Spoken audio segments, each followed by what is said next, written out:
This episode is brought to you by Chevy Silverado.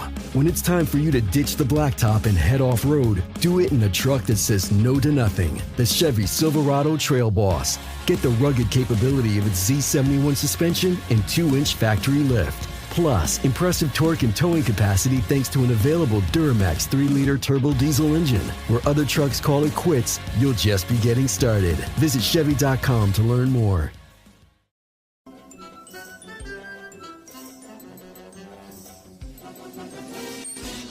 And welcome to a new episode of The Simpsons Did It. I'm your host, Steven Skolansky. And I'm your co-host, Robert Skolansky.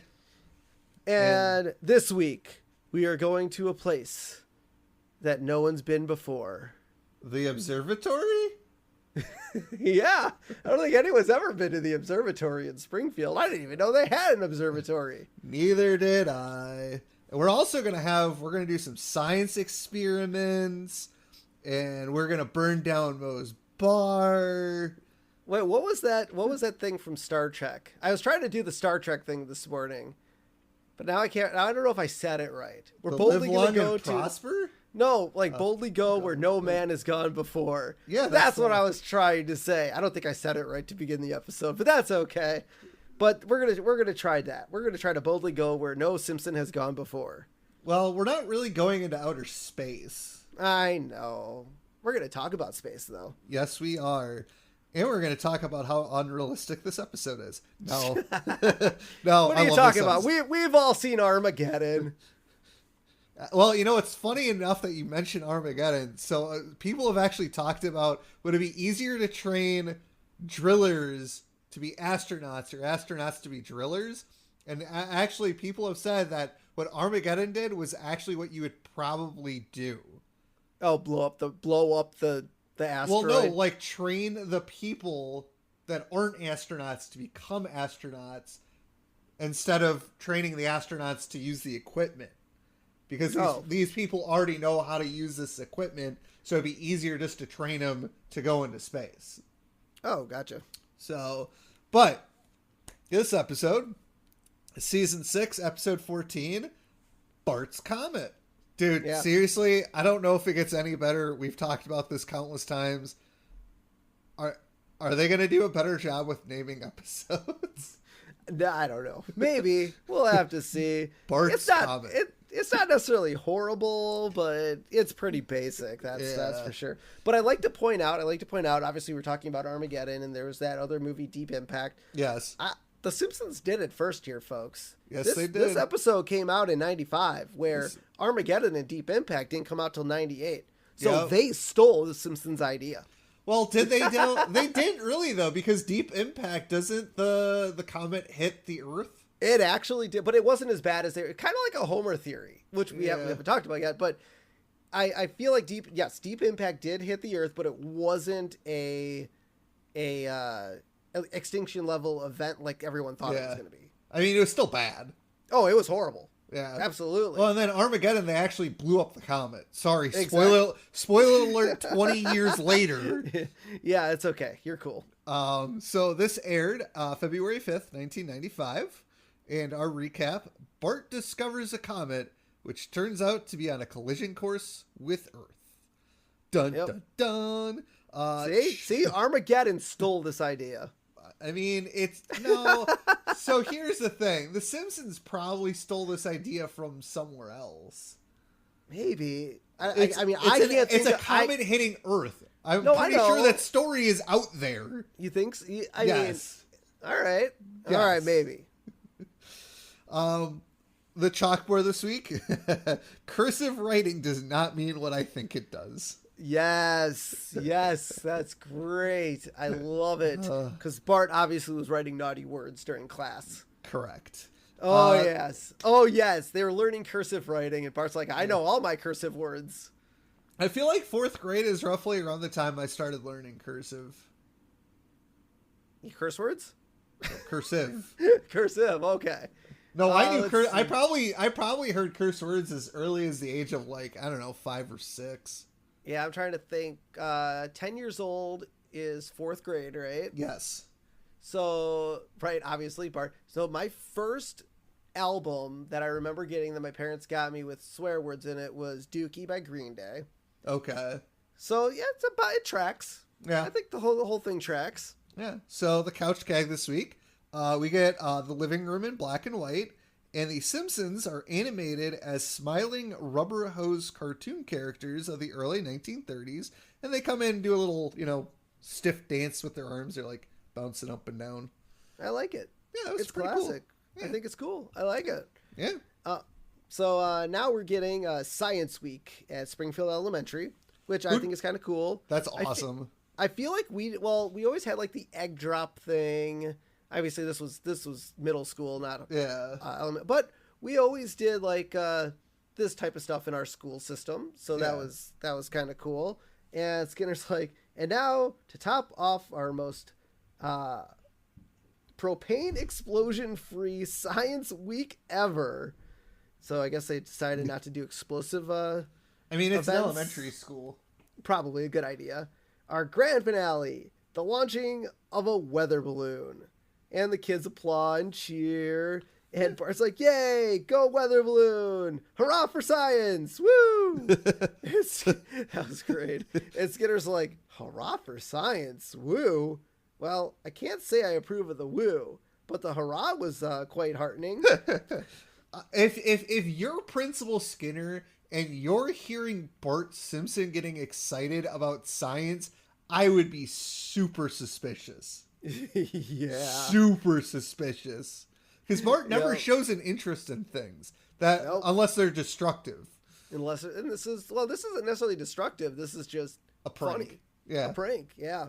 And so I like how Willie releases the weather balloon, and as it's launched, Bart pulls a string. Now, okay, come on. Someone had to see the string coming off this thing and going to Bart. Like, why is there this extra string on this weather balloon? Who cares?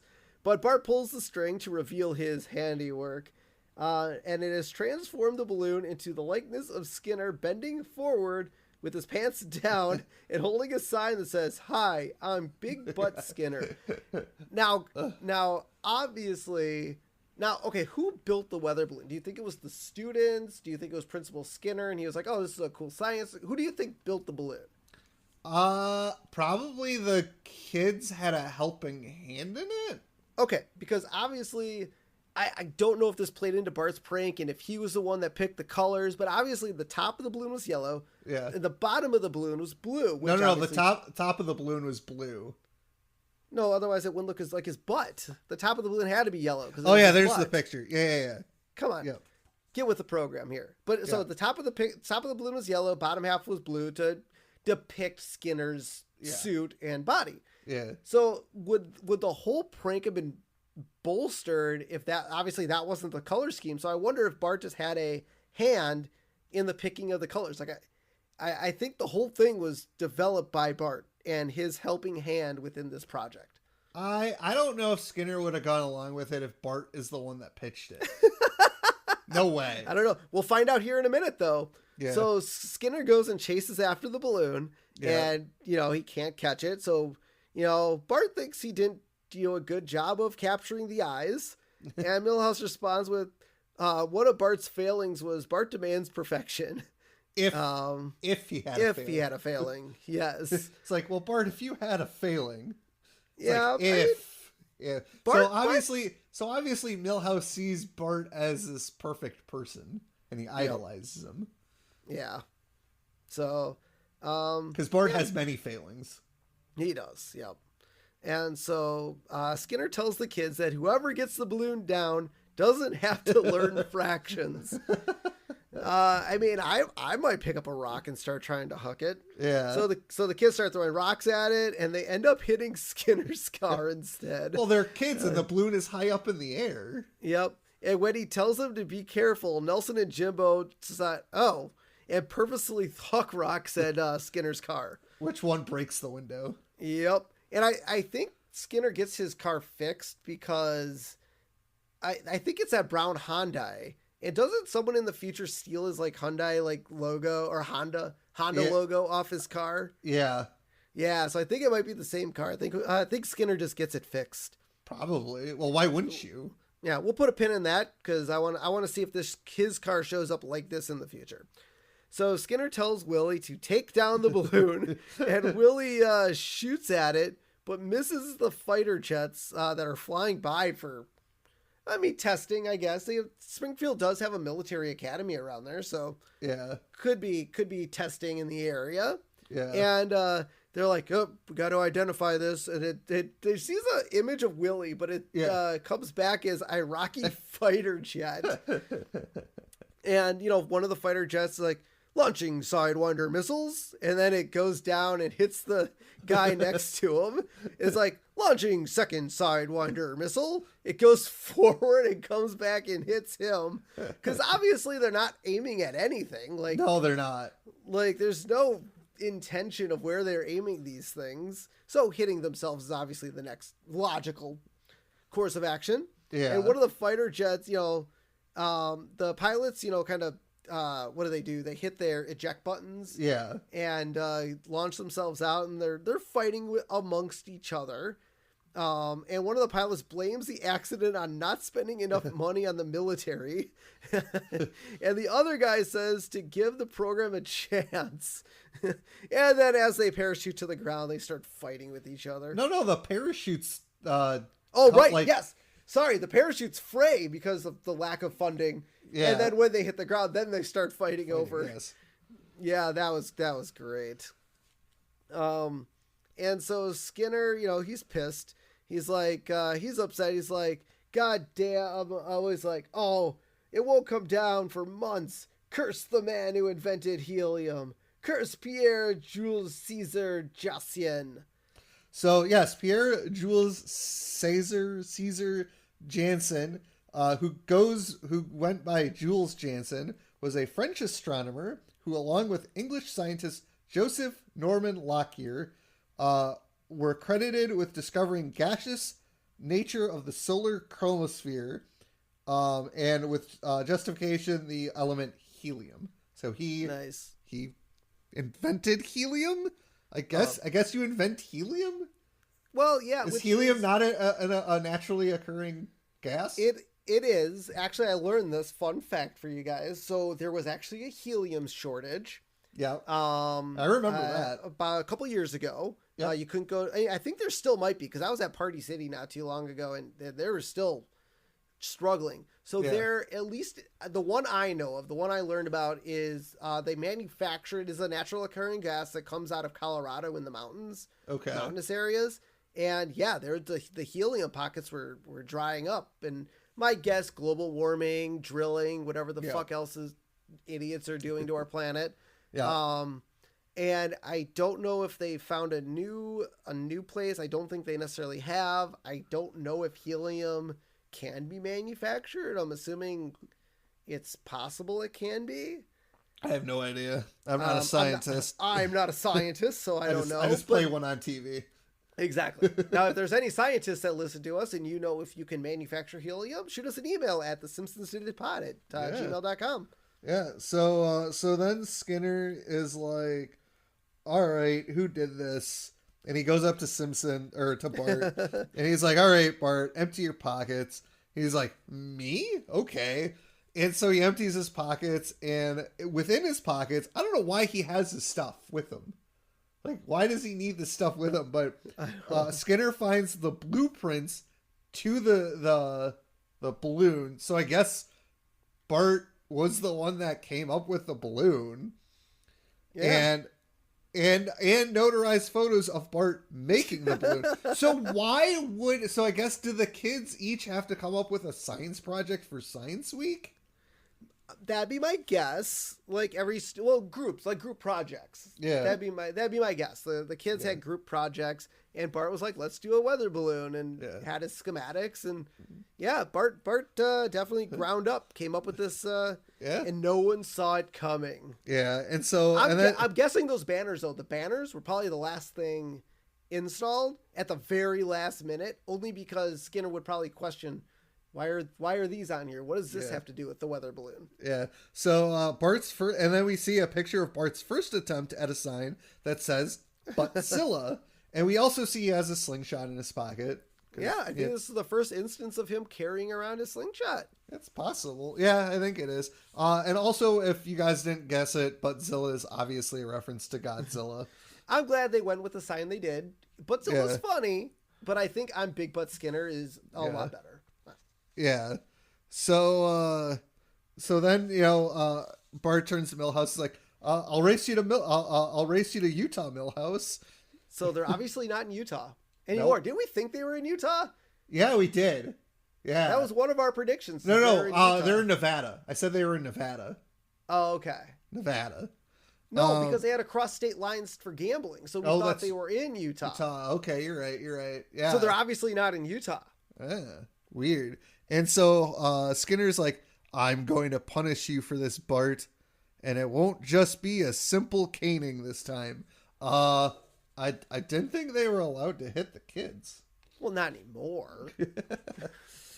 And so Skinner's like, well, since you try to impede science, you must now aid science. And Skinner tells Bart, starting tomorrow, you will assist me with my amateur astronomy, taking coordinates, carrying equipment, and so forth. 4:30 in the morning. Bart's like, there's a 4:30 in the morning now? Great line. Love it. Fantastic. I absolutely love it. That's great. Well, I could tell you there's a 4:30 in the morning because I spent several years working in the morning shift for a TV station.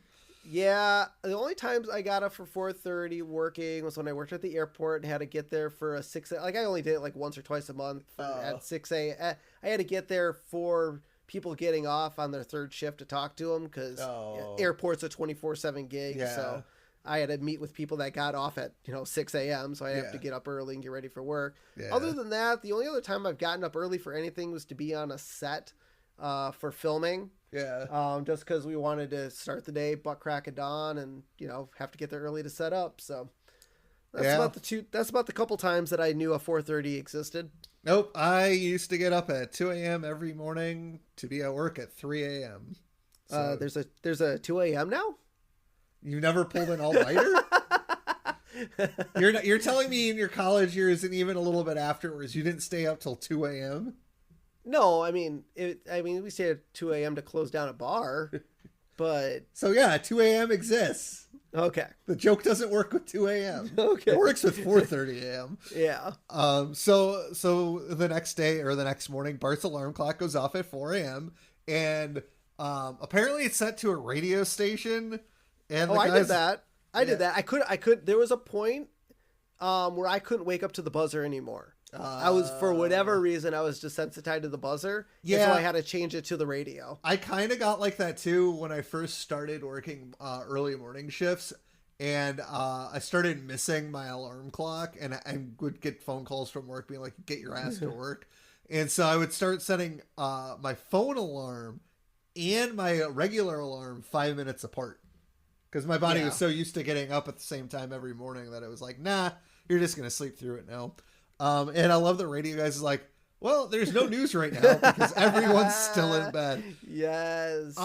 Yeah, normally like for your morning news shows, like local shows. So they started 5. I think they started about 5. It depends on the local station. So the station I work at, we actually start at 4:30. Oh, okay. And I believe it was the same for the ABC station in Madison as well. So again, it depends on the station. It depends on what's going on. So yeah, we start at 4:30, and when I first started, and they had the 4:30 a.m. block. The first half hour was mainly weather and overnight national news, and if there was something crazy that happened the night before, that crazy breaking news or whatever. So yeah, that first half hour is like just rehashing. Well, usually like the first hour and a half is rehashing. Yeah. Now it's not. Now keep in mind, doing news that early isn't a bad thing because there are people getting off of work third shift. Yes, that probably want to know the news. So usually how it goes is the morning show is for the people who don't watch the evening news. Yes, because it's just a rehash. And now some stations in the morning, because there's not a lot of news, they'll do interviews, they'll do cooking segments and stuff like that. Normally around 6:30 is when they'll like talk about, what's coming up ahead of the day, or if there's any news that's at like, sometimes at like 6:30, people are starting to go to work. So if like road closures and shit like that, you'll get that too. So yeah, there is no news at 4 a.m. And so I love how Bart goes to Marge to ask her to make him breakfast, but she doesn't want to get out of bed. It's 4 a.m. Who wants to get out of bed at 4 a.m.? And she's like, oh, I think there's a stuffed pepper in the trash from last night. Just make sure to rinse it off good. Jesus, Marge. Wouldn't Bart just go make like a bowl of cereal though? Yeah, I would if I was Bart. He knows how to make cereal. Yeah. I don't see why he wouldn't just do that. Pour some Crustios in a bowl and take out all the non-marshmallow bits. And exactly. Yeah. So Bart goes downstairs and we see the dog and cat are on the couch watching TV. I love that because it's like, oh, what do your pets do when you aren't around? Yeah, I was always thinking about setting up a camera from. Oh, we did that at my old house. We set up a camera because we wanted to know what our dog and cat did during the day. Let me guess, nothing. No, well, Bob would sleep on the couch. Every once in a while, the cat would sit on one of the edges of the couch, just sitting there. I swear he knew the camera was there and he was staring at it. I swear to God. Although when it records, it has a red light on it, so he could have been just staring at the red light. But I swear to God, he's like, "What? You watching me? What are you doing?" It was funny. And then I moved the camera. I'm like, "Okay, I'm done." Yeah, that's creepy. And so Bart comes downstairs and he's got a flashlight because he doesn't want to turn the lights on in the house. And Santa's Little Helper and Snowball see the light. So Santa's Little Helper turns off the TV and they pretend to sleep. And how did you know they were watching Lassie? Did they say that? They said that, yeah. Oh, okay. I must have missed that part. So yeah, that's kind of fun. I like that. And I love like Bart walks past and they both open their eyes to make sure he's gone. Yeah. And so, Bart goes through the garage, grabs his bike, starts biking. He's like, still dark out. Better use the generator. And he has like this device on his wheel that's connected to the light on the front that makes him like pedal like really slow because of the friction on the bike. I have never personally seen anything like that in my life. I don't think I have either. Like, don't you put your reflectors on so if cars are coming, they see your reflectors? Yes, you don't need a light.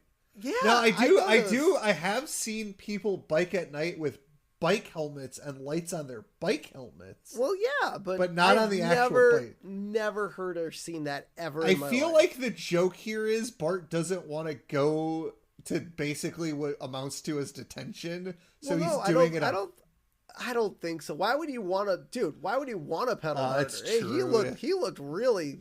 Yeah. I'd rather get hit by a car and not have to do it than have to pedal harder. I suppose.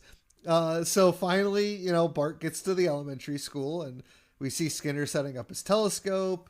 And he's wearing was he wearing his suit? Yeah. Weirdest thing to wear at 4:30 in the morning. Why don't you just come in sweats? I mean, and then change Skinner. And then it is Skinner. He's an army guy, man. He's got a regiment. I guess, but I'd be like, just come in sweats, come in something, and then at 6 a.m. when you're done, when the sun comes up, change into your suit in the teacher's lounge. I don't know. I have no idea. So so as he's setting up his telescope, he's like, there's nothing more exciting than science. You get all the fun of sitting still, being quiet, and writing down numbers, paying attention. Science has it all. Yeah. I guess, maybe. And so Skinner forbids Bart from using the telescope, which, keep that in mind. And so Skinner's like pointing out constellations. He's like, that's Orion, that's this. And he's like, the three wise men. And the stars look like the Three Stooges. Yeah, that was good. Yeah. And Bart's Bart was like, should they not look like... Oh, yeah, why don't they look like what they're named after? It's like, you got to use your imagination. The Three Wise Men. And it looks like the Three Stooges. Yeah. And so Bart's like, who names this stuff? And he's like, the people who discover it, which makes sense. And Bart's like, well, have you found anything, Principal Skinner? And he's like, once, but I was beaten by Principal so-and-so, but I got him back good. And that little boy too. Yeah, oh my God. Dude, don't piss off Principal Skinner, man. He'll make you pay for your crimes. Yeah. So then Principal Skinner starts reading off numbers and having Bart writing them down, and he's like, the first numbers he reads, he's 6 hours, 19 minutes right ascension, 14 degrees, 22 minutes declination, and those are actual astronomical coordinates. What Skinner is actually observing is the constellation Orion, which he did point out, which is just to the east of the star Orionis, which is about 2/3 of the way between the stars Betelgeuse and Alhena. And he slowly moves northwards until he reaches 6 hours, 19 minutes right ascension, 14 degrees, 59 minutes declination, which is a distance of 37 arc minutes, about the apparent width of the full moon. So this is actually, it's funny because in Futurama, they did all the science stuff. So it's kind of cool to see that they actually did this with a Simpsons episode as well. Yep. No, it's good. And so, obviously, Principal Skinner reads off another number, and Skinner's like, "Did you get that, Bart?" "Hell no." So Good Bart's job. obviously he's not doing his job, and Skinner obviously doesn't really necessarily care. Yeah. So Skinner sees something in the sky, and I don't know what he thinks he sees, because he calls the observatory and he's like, "Oh, this number," and the people at the observatory, do the thing, and then we come back to Principal's like, "Oh wait, that's nothing," and then we see the observatory has zoomed in right on Principal Skinner's bit, and I was thinking to myself, I'm like, how do you not see this is a giant ass telescope pointing at space. Yeah. How does the telescope pick up something so short range? Yeah. I mean, I get why it's a joke and it's funny, but I'm like, no, I don't think that's possible. So I know you had a telescope growing up. Did you ever really use it to look at the space? Yeah, I use it more or less the moon. Okay. Like, I know I probably look at stars, but I think I was more fascinated with the craters on the moon and the moon in general, because I feel like that's what I looked at the most, aside from our neighbors. Did you see any space bears? I did not. No. Oh, no space bears? Nope. I never saw anything on the dark side of the moon either. It was always on the other side for some reason. Oh, I'm sorry, not space bears, moon bears. Moon bears? Yeah, moon bears. Yeah. So never saw the landing site. Yeah, never saw a lot of things on the moon, unfortunately. So Skinner, runs off after the balloon and tells Bart not to touch the telescope. And Bart just goes, woo, and spins the thing around and stops, looks through it, and sees a comet kind of flying through the sky. It was flying sideways, sideways through the sky.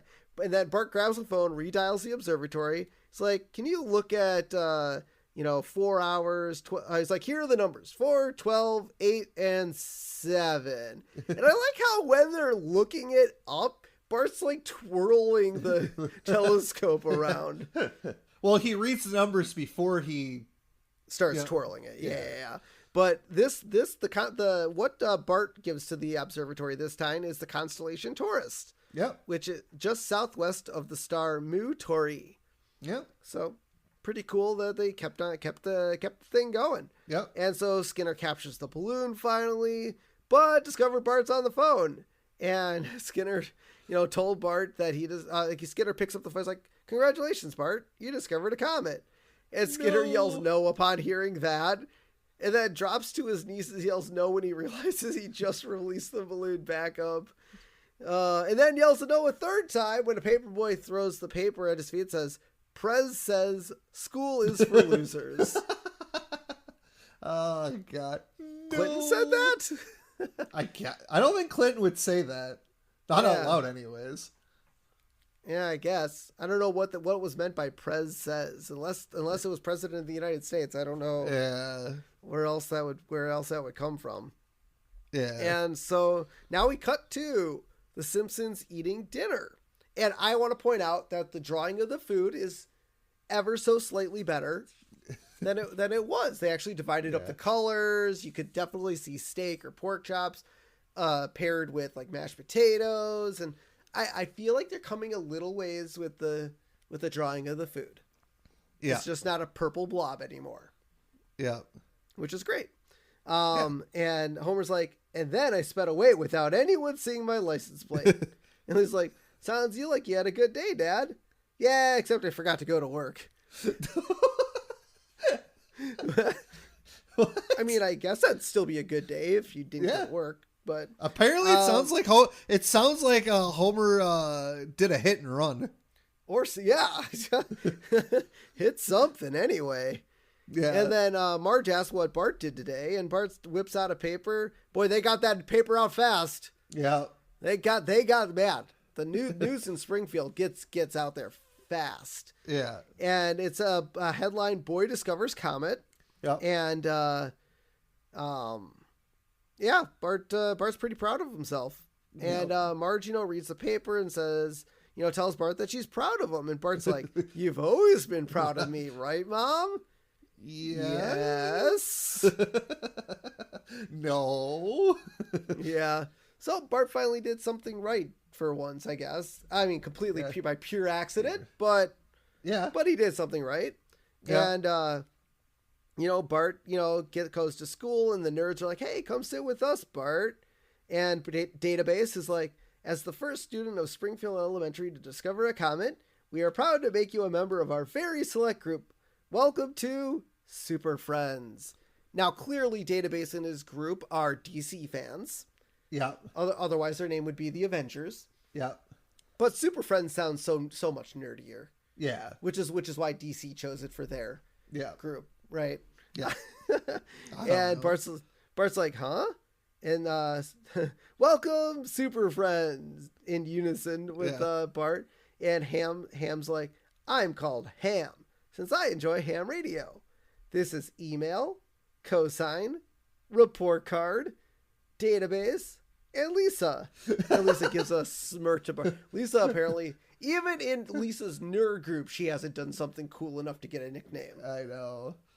Oh my God. And Ham's like, your nickname will be Cosmos. See, I feel like his nickname should be Comet, because he discovered a comet. Maybe. But comets live in the cosmos, so sure. They didn't have enough time to come up with one, so yeah.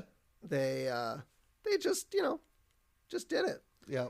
And Bart, doesn't like his nickname. He's like, kind of takes a bite of his sandwich. Is like, all right, bye guys.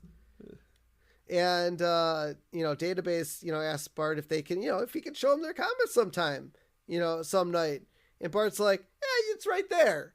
And Database is like, yeah, I don't believe you, Bart. The last time I looked away, I left myself open for, what was it, wedgies or something? Yeah. And he's like, no, it's right there. And they all turn around on us on a second time. Yeah. And they're in trouble. They're like the comet must be coming at us at an incredible speed. And Bart's like, huh? And Lisa explains that the comet's going to hit Earth, killing all living things. Yep. So, things are about to get pretty dicey for the town of Springfield. Yep. And the Earth. Yeah. I mean, yes, Springfield is going to get hit, but, the whole Earth is in trouble, too. Yes. And Bart says he knew Lisa was petty and small and would find any way to talk bad about Bart's comments. No, Bart. Lisa knows science. Lisa's just jealous. And the kids are like, to the observatory! And they're singing, we are the Super Friends. Shut up. I wish we had the Lenny bit. Or was that Carl? Carl said that. Carl said that. Shut up. Oh, God. And so, the observatory sounds the alarm after the kids get there. And so the siren that you hear is the same air raid siren that warned British people about Nazi bombings during the Blitz in World War II. Yep. So that's kind of cool. And upon hearing the siren, Grandpa and Jasper are sitting at like an old-timey store, it looks like. And Grandpa's like, sounds like the doomsday whistle. Ain't been blown for nigh on to 3 years. And Jasper's like, oh, well, there must be trouble a-brewing. Yeah. They're like, whatever. Well, they're old. They don't care. They're going to die. Yep. And so, Quimby calls an emergency town meeting. And he's like, fellow citizens, what I learned about the impending crisis, when I learned about the impending crisis, I caught the very next plane to Springfield. Apparently he completely forgot what town he mayors. Yeah. And he's like, first of all, yes, there is a comet in the sky. And yes, it is going to hit Springfield. And one person applauds slowly. Quimby's like, you don't need to applaud that. No, you don't. And so Quimby shows slides of what the impact will look like. And on the second slide, so the first slide has a arrow pointing to the town. It says Springfield, and then the comet, and then the word comet with an arrow pointing to the comet, which, okay. And then you see the second slide, and the town's on fire, and there's a little arrow that says Most Tavern pointing to Most Tavern. He's like, oh, dear God, no. Oh, dear God, no. I love it. Either Quimby or Professor Frink or someone hates Mo. Yeah. Oh, God. And so then Quimby's like, Professor Frink has a solution. And so they pull out a model of the town, and you see a rocket, and they're like, oh, yeah, we're going to blow up the comet with a rocket that we got from the military. And so in the model, so the rocket hits the comet, it explodes, and it like starts a fire in the model, and some of it lights Mo's bar on fire. And Mo's like, oh God, no. Oh dear God, no. And that time it was purely accidental. The first time obviously was someone hated Mo and wanted to draw the bar. Yeah. But the second time, obviously that happened by pure coincidence. But it's hilarious. And so, all the citizens leave, and they go out in the street and they start laughing at the comet. But you see Lisa, and she's got this worried look on her face. And so now they're driving home, and everybody's worried except for Homer. Homer's like, oh, stop worrying. You heard what the guy in the building said. I love that. He's like, the guy in the building. It's great. Yeah. Not the mayor. Or the scientist, mind you. Just the guy in that building. It's like when somebody's like, oh, did you see the movie? You know, the movie with the guy who did the thing? About the bus that couldn't slow down? I think it was the bus that couldn't slow down. So Lisa's like, well, Homer, what do you think? And there's like, we don't have to think. We have elected officials to do that for us. God, I don't want my elected officials thinking for me. And so, you remember the rainforest thing? We took care of that, didn't we? No. It's like, don't you think? There's that word again. Oh, God. So now we get another headline. It says, rocket to kick comet's tail. And a sub-headline, Mayor visits city. Oh, my God. Mayor Quimby's he's out of it now. He's like, I keep getting elected. Screw this town. Yeah. And so now we see the citizens like in the street and the Simpsons on the roof, and they're all watching the launch of the rocket. And I love so they go to Fort Springfield, and you see a shot of the rocket, and it says, caution, aim away from face. Yes. Good because advice, of me, Rocket. There's a warning. Look, if you ever see a sign and you're like, why is this sign here? Just to remember, somebody did something stupid to make that sign exist. Well, I would say majority of the time. Yes. Like the ones that are like very stupid. Like there's a lot of warnings out there that like the one I mentioned when this quote event like happened, and I was like, there was a warning on the pizza box that says, do not eat this box. That's because some idiot ate that box. Well, it's like now like coffee cups have the warning that says caution hot. Well, it says contents may be hot because that woman sued McDonald's. Yes, that is the dumbest shit I've ever heard. Yeah.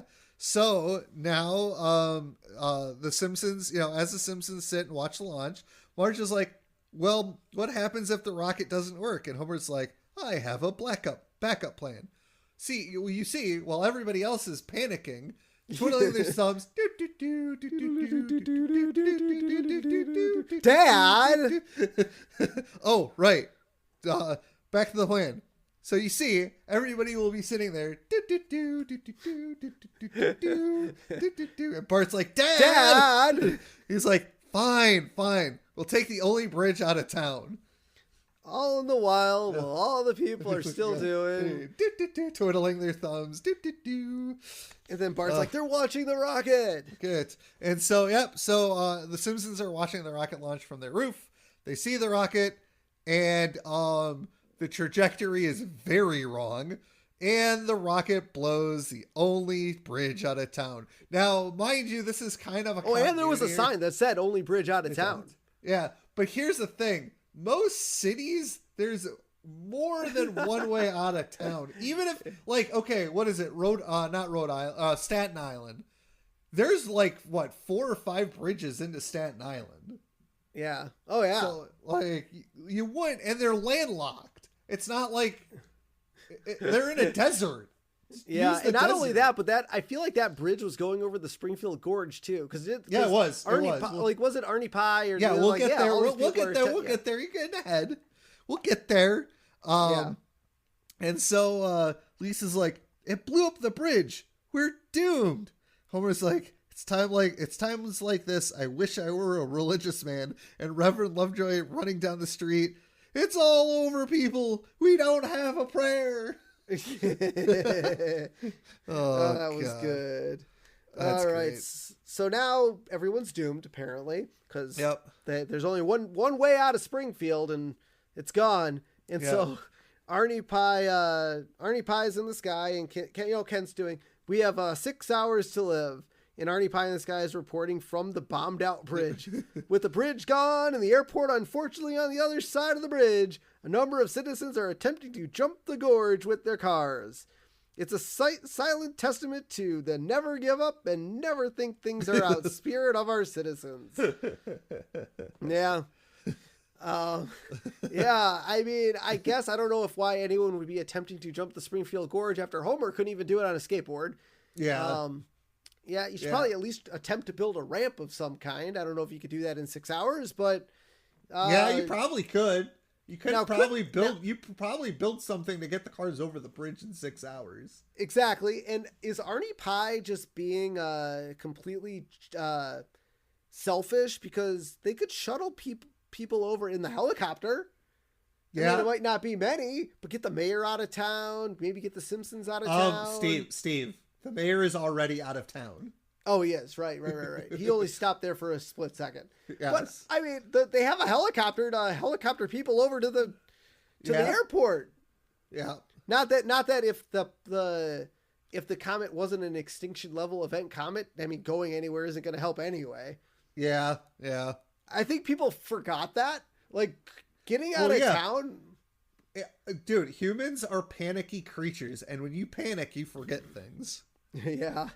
And so Ken tosses it to a live look-in at the Congressional House of Representatives, and Congressman number 1 is like, then it's unanimous. We are going to approve the bill to evacuate the town of Springfield in the great state of...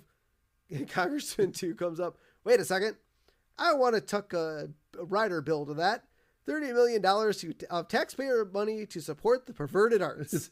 What are the perverted art? Like, is he talking about porn? Either porn or the naked women statues and art at museums. Okay. Maybe. I don't know. But porn might be the more likely candidate. And Congressman 1 is all in favor of the amended Springfield/pervert bill. Boo. And all the congressmen, boo. Bill denied. Or Bill defeated. Sorry. That's not how voting works. Well, I guess it is fucking U.S. Congress. Maybe that is how voting works. No, they actually do tack on bills because... No, I'm talking about the voting. Oh, okay. Yeah. Trust me. I know they tack on bills. Trust me. I'm well aware of how our dumbass Congress works. Yep. And so we cut back to Ken Brockman. I've said it before, and I'll say it again.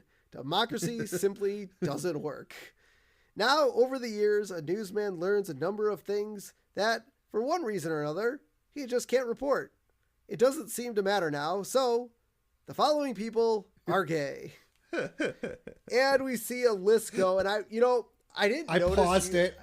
I did pause it a little bit, but I did find out somewhere. And in fact, so the first name is Matt Groening's name. Yep. But the list of people they put on there are actually all people who have worked on The Simpsons, and That's they actually correct. they had to sign waivers in order to have their names on there, because obviously, if you have to sign something to say you could do it, because if they were like, oh yeah, these people are gay and they're not gay, Yeah. that's a lawsuit. Yep. But I did pause it. I caught Al Jean. I caught Mike Scully. I caught a few of the names on there. Some names I didn't even recognize. They must have been like writers, or not, maybe supplement writers, or animators, producers, stuff like that. But I paused it. I was like, Robert didn't write down any names. Well, I gotta pause this, and I paused it. I'm like, oh, there's just names of people that work here. Whatever. And so Marge turns off the TV, and Homer's like, Marge tells Homer to turn off the TV, but he's writing down the names. Oh yeah, it's like aw. Yep. And Homer's like, what's everyone so worked up about? So there's a comet, big deal. It'll burn up in our atmosphere, and what's left over will be no bigger than a chihuahua's head. Bart's like, wow, Dad, maybe you're right. Homer's like, of course I'm right. If I'm not, may we all be horribly crushed from above somehow. By like a comet. By a comet, maybe. Yep. Yeah. And it's like Homer says, all right, if you're so worried, then I'll take you all to the bomb shelter. And Lisa asks, we have a bomb shelter? And Homer says, I take care of my family. Homer's pounding on Ned Flanders' bomb shelter, which apparently was built overnight. I don't know. Or it's possible look, Bart it probably took 2, maybe 3 days for the comet to reach Springfield. And as we'll see later, maybe, they did rush the bomb shelter. So you think it was built within like a week? Maybe a week? I don't know. All right. I might be able to believe that. But very shittily, because we'll see how well it was built. Yep. And so Homer pounds on the door, and Homer's like, get out of there. My family needs your bomb shelter. Bart's like, Homer. Flanders starts chuckling. He's like, I kind of figured this might happen, so I built a shelter big enough for both our families. No deal. Out. Marge's like, Homer, get in the bomb shelter. Yeah. Ned was definitely thinking, so that I'd say that's okay. And so the comet starts covering the town in a giant shadow, causing the animals at the zoo to go completely insane, and penguins to fly for some reason, even though they're flightless birds. Exactly. Yes, exactly. Yes. So people start running around town trying to hide. Guy went under a car. Another went under like a bench. Yeah, I don't think doing any of that's gonna help you guys out. No. And so Marge says, looks at her watch. Maybe.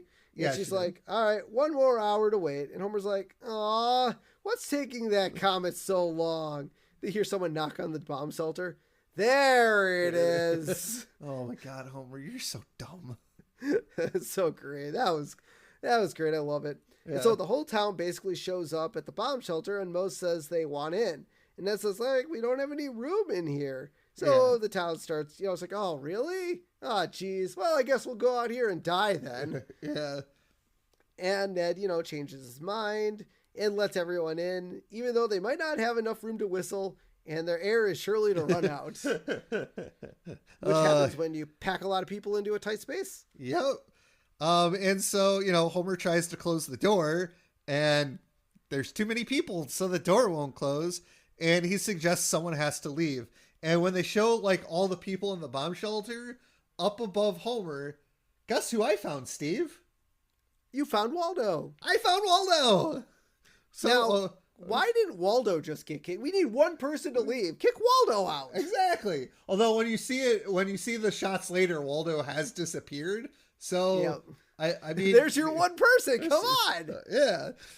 And so, And then, well, another thing to point out, looking at an image of the bomb shelter, yeah, there are so many people I don't recognize. Now there are thousands of people in Springfield, Correct. and you know that poster, that's the people in Springfield poster that probably has like 200 some characters on it. Yep. I don't know if necessarily all of them were introduced at this point or not, but the animators didn't necessarily have to draw random faces. Maybe. I don't know. And so after Homer says somebody needs to leave, Lisa, you can hear Lisa, but you can't see her. She's like, I would leave, but I don't know where I am. Yeah. Yeah. And Barney's like, somebody's touching me. And Skinner's like, it's me. And Barney's like, oh, okay. That was weird. Yep. And so Krusty suggests that maybe they should make a list of who they will need in the future. And Krusty's like, well, we'll need somebody for laughter. So, of course, I'm going to stay. And Moe's like, well, somebody needs to serve drinks, a.k.a. me. And Moe suggests to Homer, you can run the power. And Homer's like, yeah, right, sure. And so some time has passed.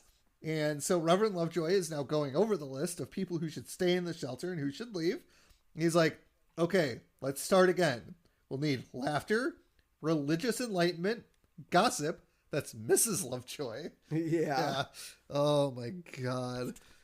And so Homer's like, you know what we aren't going to need in the future? A left-handed store. Yeah. Which I guess. And so, and he's like, well, we need to kick out Ned. And as he's yelling to kick out Ned, he keeps whispering to Ned's kids, I'm sorry. Please forgive me. But here's my thing. If the comet were to hit Springfield, I don't think that bomb shelter, regardless of if it was built properly or not, would save them. No, I mean, most bomb shelters during like that whole quote unquote Russian invasion time, or when people were thinking they were going to drop the nukes on us. Yeah. That shit was like 50, 60 feet below ground. Yeah. This was an above ground bomb shelter. Yeah. That's not a bomb shelter. Yeah. And so Ned's like, all right, I'll leave. And Maud's like, I'll come with you. And Ned's like, no, stay there. All right, I'll stay. All right. Wow. What a woman. Yep. And then Ned's like, now Todd, I might go crazy with fear. And if I do try to get back in here, I'm going to need you to shoot me. And Todd's like, okay. And Ned hands him a shotgun. Yeah. Handing your younger kid a shotgun, man. That's a good way to go. So then, Ned leaves, he shuts the door and he starts saying, Que sera. And the town just kind of listens to him. Like, it's a sound in the background. They're like, okay. We're horrible people. Yeah. And Moe's like, hey, maybe we should play a game to pass the time. And he's like, Moe's like, all right, I'll make a barnyard animal sound and everybody try to guess it. And he makes this. I thought it was a sheep. Yeah, that's what I thought. I was going to go sheep, yeah. Yeah, and so Wiggum guesses a pig. Because, Wiggum's a pig. And then Bart says basically his catchphrase like, it's a cow, man. Yep. And Lisa's like, a pony? And Krusty's like, it's a goat. One of those lady goats. Oh, and Penny and Selma, they're like, there isn't a thing as a lady goat. That's a sheep. And everybody starts to argue. Yep. And Marge starts to stop everyone from fighting. And in the distance again, we can hear, Ned singing. Yeah. And Marge asks, well, was it a duck? And everyone starts arguing again. Obviously it wasn't a duck. Ducks don't sound like that. No. And Homer starts piping up. Obviously he's the one that caused this whole situation, but yes. It's like, I'm surprised and disgusted by all of you. And it's like, especially Ned's kids. Well, no, Homer, no. Don't blame Homer for the bomb shelter. Ned was the one that allowed everybody to come into the bomb shelter. Yeah, okay. But Homer yells, shut up. It's like, we can't let Ned die alone. Yeah. And as he leaves, he comes back in. It's like, it was a baby ox. And Skinner's like, asked Homer if he was right. Well, no, he asked if Homer was right. Yeah. I was like, what, about the baby ox? It's like, oh, about everything. Yeah, Moe's like, yeah, he was right about the ox and everything else. We should all be disgusted. Yep. So everyone decides to leave the shelter and join Ned on the top of the hill, which is apparently right behind their house. I guess. I have no. I mean, idea. I guess it could be an open area back there. I guess we never really see an. No, the parking lot is back there. Oh right, they demolished that parking lot to put in a hill. Okay. Yes. And so they all start singing, and Quimby jumps in, everybody run, the comet! And you see the comet entering the atmosphere. And so, okay, correction. Quimby apparently didn't leave. No, he didn't. You were wrong. He should have left. Yeah. He could have left. He's the mate. He could have. Yep. And the comet starts breaking up. I love how it goes right through Skinner's balloon. That was great. And then it hits the bomb shelter, collapsing it. Yeah. So horribly quickly made bomb shelter. Yep. And it lands next to Bart and a Chihuahua standing right next to Bart to go back to what Homer said, that it'll be the no size of the Chihuahua's head. Yeah. I wonder if it was like Smithers Chihuahua, someone's Chihuahua, I'm guessing. I don't know. Well, apparently, so I was reading, there is an episode in the future where that Chihuahua is like the center of the episode. Oh, really? I guess. I don't know. You've seen more recent episodes than I have. I guess I'll have to put a pin in it. I don't remember a Chihuahua being the lynch point of an entire episode, but we'll have to see. And then we see Patty and Selma, say it shows them the preciousness of life, and they take out and start smoking cigarettes. Of course. Yep. And then we see, Moe's like, he's like, let's go to the let's go burn down the observatory so this will never happen again. Bad idea? Bad idea. Yeah, I think you might need your observatory. I don't think the observatory caused the comet. Space caused the comet. Yes. And then, Lisa can't believe that the extra layer of gas in the atmosphere, caused that she's been picketing against is what saved them. Yeah. Pollution, guys. I feel like, I don't know, if a comet came towards Earth today, you think it would break up in our horrible atmosphere? So I believe, a comet and an asteroid, I believe, are two different objects. Yes, I believe so. So a comet is more rock, and an asteroid is more of a solid. So I think if an asteroid came through our atmosphere, I don't think it would necessarily break up, where a comet would most likely break up. Well, what meteorite? There's always like meteorites entering our atmosphere and breaking up and landing on Earth. I think that's a comet. Okay. Hold on. Difference between comet and asteroid. Okay. Let's see. So asteroids and comets are debris left over from formation of the moons and the planets. Yeah, like when a planet explodes. So like when a star dies. So let's see if I can get the main difference here. So yeah, I don't know. Asteroids are rocky and metallic, where comets are just more rocks, I think. Okay. I think that's what it is. All right. Well, Bart, he's like, what's really amazing is that this is exactly what Dad said would happen. Yeah. It's like, yeah, Dad was right. Homer's like, I know, kids. I'm scared too. And they all huddle together as the credits roll. Yeah. I mean, maybe Homer's crayon in his brain shifted just ever so slightly for a split second. While there isn't like a memorable quote, I love this episode. There is just something so simple about it. And this was when I saw your notes, I'm like, 5 pages? And I'm like, yeah, I guess that makes sense. This is just simplistic in its nature. And it's just so, like, they have the sciencey stuff, which, okay, it's great that they put that in there. And, like, Homer was right. And you have, like, this tense music at the end. They're like, oh, God, Homer was right about something. Because he's never right about anything. And it's funny. I love the burning of Moe's bar in the, like, yes, that's great. There's a 4:30 in the morning now. Yes. It's just so, I love this episode because it's just so simplistic. It just speeds so like smoothly There's no weird interruptions. It, for the most part, makes sense. Yeah. I mean, obviously, they're the only town out of Springfield doesn't really make sense. Because as you see in the movie, they go through a sinkhole to leave Springfield. Yeah. And they run through the forest. Now, granted, it probably wouldn't matter because they think the comet is going to destroy all life on Earth anyways. But I found Waldo. That's awesome. Yeah. So, you know, the weather balloon bit is hilarious. It's a prank. I don't know why Bart would keep all the evidence on him. Maybe he didn't think he was going to get caught. So yeah, I'm going to give it a 5. Everything's coming up Millhouse. There's just something about this episode that is absolutely endearing to me. And I just love this episode.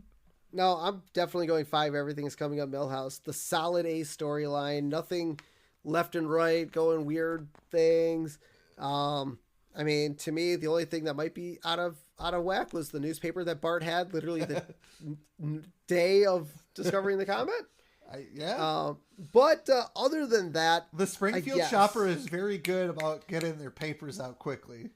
Absolutely. I mean, Bart's prank was hilarious. Everything around Bart's prank was awesome. Yes. Bart discovering the comet, not giving a shit about science was absolutely fantastic. Yeah. The Super Friends, take it or leave it. Pretty a little bit funny. Yeah. But I like how they're I don't know if they're just mocking the DC Super Friends.